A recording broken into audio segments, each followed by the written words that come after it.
You're listening to The Main Event with Zach Gelb and Mike Zahn on WHIP.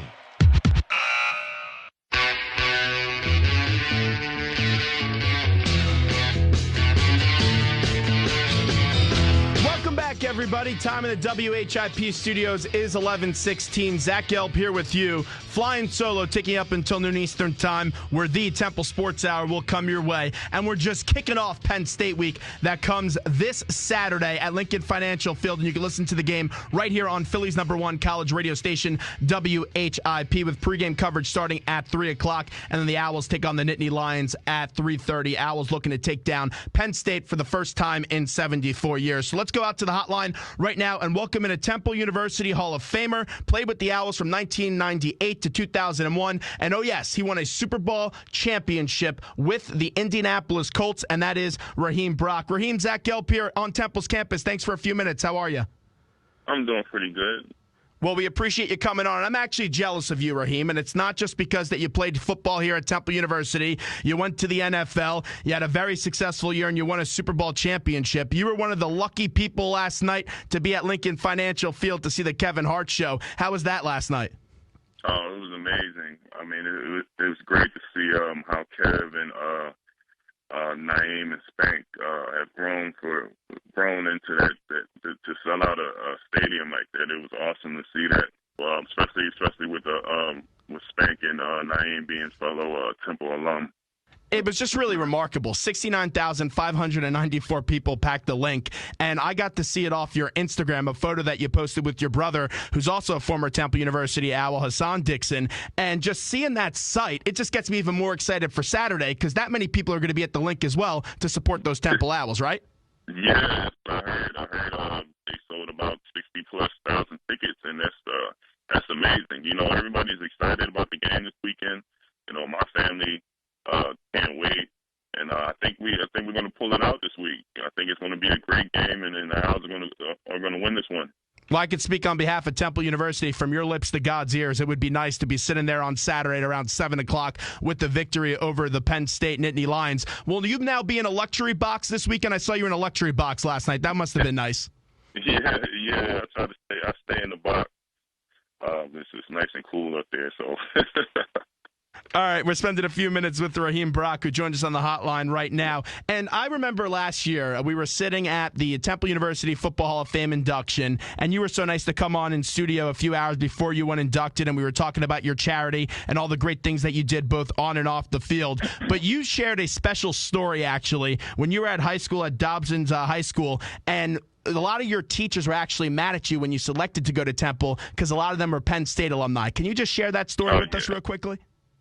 Yeah, I mean, I was in the class, and I had to decide which school I was going to go to. I decided to go to Temple, and there was a lot of Penn State alum teachers at my high school, and they came into my classroom and stopped the whole class and asked me, was I stupid for picking Temple, you know, over Penn State, you know, not even knowing my reasoning.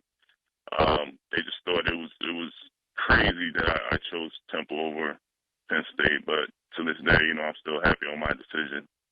How special is that, though? Because you grew up here in Philadelphia, and of course, you know, we know that Temple football plays second fiddle to Penn State when you look at Penn State as a whole, but to just be able to stay at home and play for Temple University, how special was that looking back at it a bunch of years removed from Temple?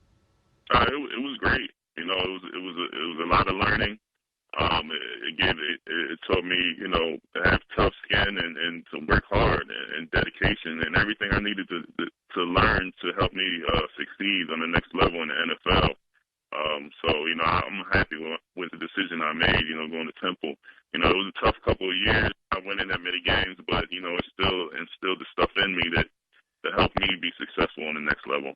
Now those expectations have changed because a lot of people have high hopes for this Temple football team this year. They want to get to a bowl game, win a bowl game, and then there's some talks about competing for a conference championship. But it all starts with Penn State on Saturday at the Link. And Kyle Friend, the center for the team, talked a little bit to the media the other day, and he said that they were giddy last year at Penn State and they got caught up in the atmosphere. And you played some really good teams when you were at Temple. You played Miami when they were top ranked. You played Virginia Tech when they were a really top 10 ranked team. When you you get to play a team a year before and then get to play them a year again, how beneficial is that when you go up against a bigger opponent like a Penn State?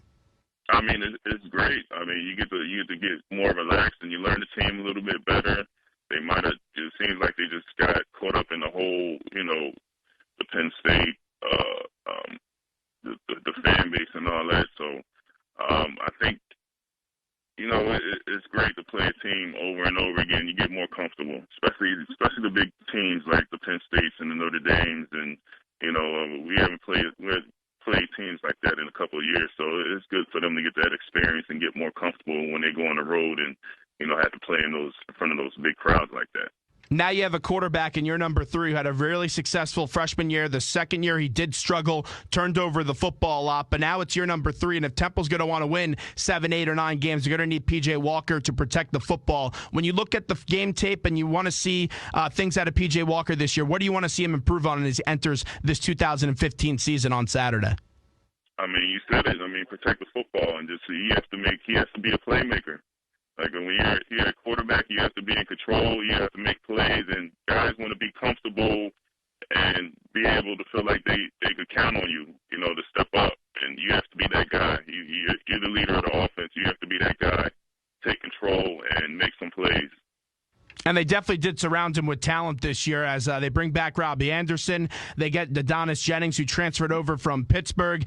They have more depth now at running back. It's a really depth group. It reminds me a lot of the Bernard Pierce and Matt Brown days, or even going back to '86 with Paul Palmer. And then the offensive line, it's a special unit as well, as we're talking to Raheem Brock, who joins us on the hotline right now. Zach Gelb here with you, WHIP Radio in Philadelphia. Now, on the other side, Christian Hackenberg, the quarterback for Penn State, he hasn't had the most eye-popping stats, but Matt Millen said he could be a top 5 pick in this year's NFL draft. The only weakness, though, with this Penn State offense is their offensive line. It is a big unknown. So if you're Phil Snow, what's your defensive approach? What's your game plan going up against Penn State this weekend? Just like I've been doing for the past couple of years, get after the quarterback. The hat is on that D-line.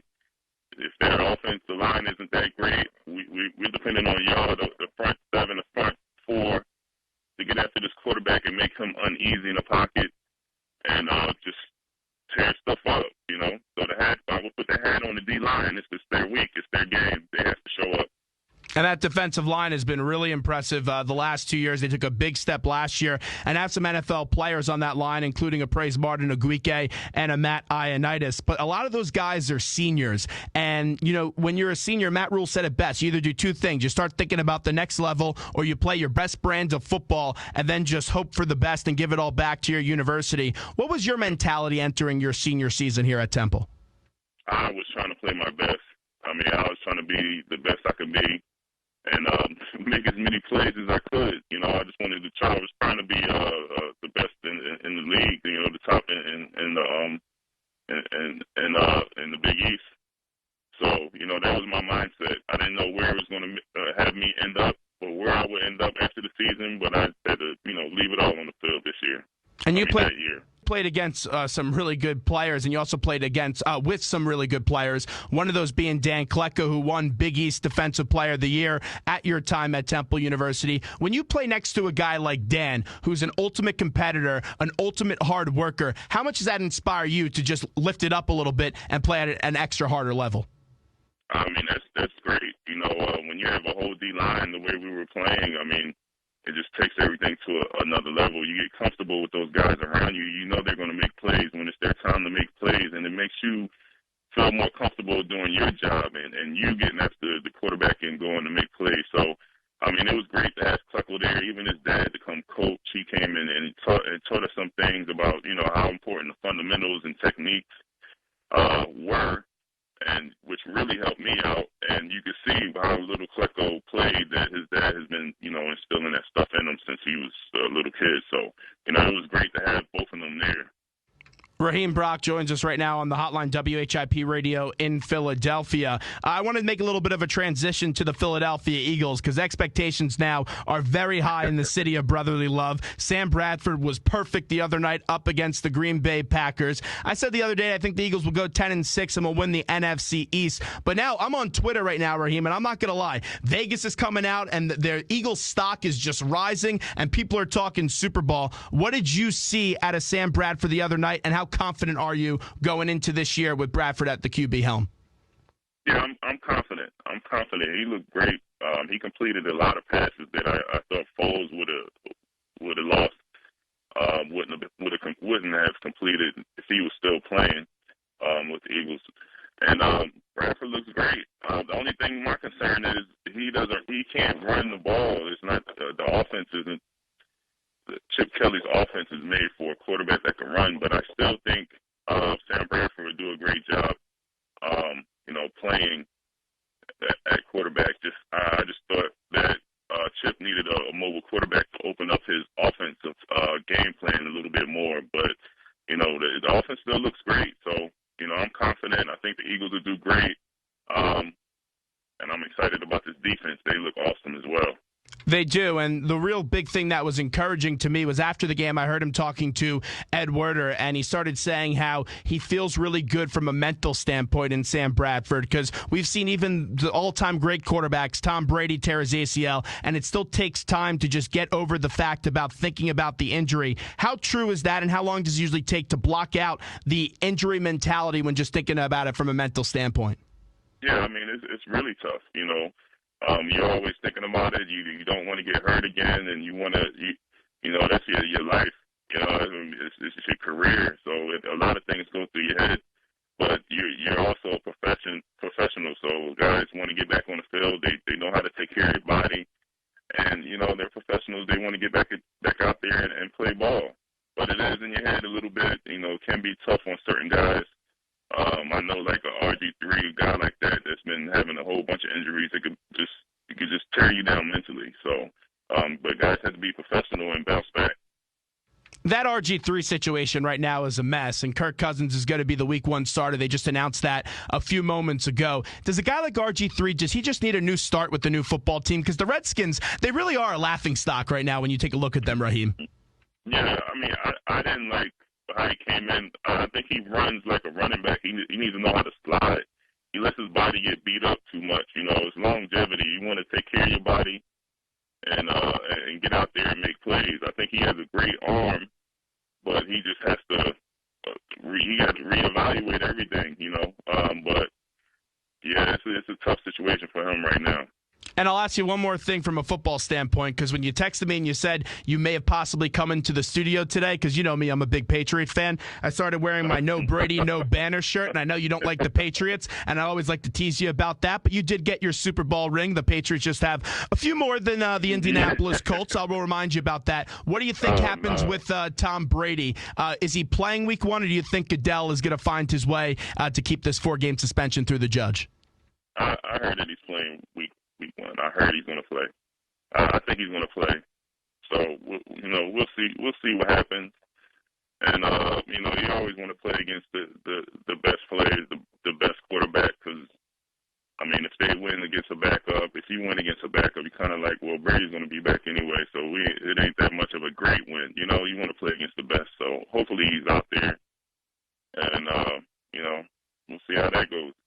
Before we let you run, I was on, before the interview, I went on your website, and I see the tremendous work that you do with your foundation. Just tell our listening audience a little bit more about your foundation, all the great things you do here in Philadelphia. Yeah, I'm just giving back to the community for the past couple of years, scholarships to my high school, at Dobbins High School. I work with Cindy Bass in the Germantown area. We just met yesterday. We're going to give out turkeys to the less fortunate families. Christmas, we drive around rolling with Raheem. A couple people got on the bus, and we just surprised families with toys and gifts throughout the city of Philadelphia. And, I've been doing stuff like that for a couple of years now. And it's fun for me, and I enjoy giving back to my city. Awesome job by you, and we'll continue to support your foundation. Thank you so much for the time today, and I'm sure we'll see you at the link on Saturday. And let's just get that win, Raheem. It's been 74 years. We really need that win for Temple football, right? Yes, we do. Thanks so much, Raheem. We appreciate it. All right, thank you.